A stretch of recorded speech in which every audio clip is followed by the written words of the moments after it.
Hi guys, Doug Sparks here with Mark Moulton at Crescent High School in Crescent, Minnesota. We're here with the Sir Lancebots Robotics team out here. Mark is actually So I'm the high school or middle school math teacher and also the coach of the Sir Lancebots. So he's running dual detail on this particular operations out here.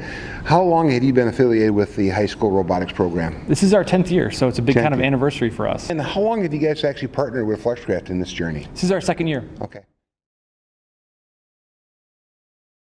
Yeah, the time savings is huge for FlexCraft. So what are you going to do with all the extra time you got on your hands now? I think we're going to tweak things. We're going to play a lot with our programs, make sure we have everything optimized as much as we can. So we're going to try and make sure that it's autonomous and it can do multiple functions at once, as opposed to before we might get to that, at some point. But this year we're definitely going to have time for it, which is good. So do you have a pretty good idea, a robot like this that's doing that, do you got a time or the number of evolutions that you'd be able to go through with the old product versus the FlexCraft product? I mean, for example, you can modify it and make these many changes with the FlexCraft product versus the product you used before. And is there any kind of baseline that you... Yeah, we probably would maybe get through, especially like at our design cycle, when we're prototyping things, we might get through 2 iterations.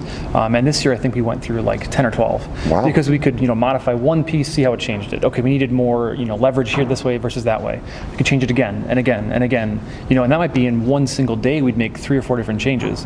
Whereas before we'd have to do it once a week, and we hope we get it right, or you're dealing with a material that's wood, it's not a SIF, and then it doesn't act the way the final product acts because it's a different material altogether. Yeah. I think the really cool part about it is your 5S model is really nice. The fact that you've got everything so organized there it's kind of our dream to get to that point where we can have everything organized, have its own place in the right spot where it's going to get used every single time. And we're starting to implement some of those ideals in our new facility that we're working in, making sure that we keep keep our materials organized, so with all the 24-inch lengths together, all the 10 inches together, so it keeps us moving quickly. We're not always searching for parts and searching for the right bin where something is. So FlexCraft has been a kind of a really good mentor for us in that area.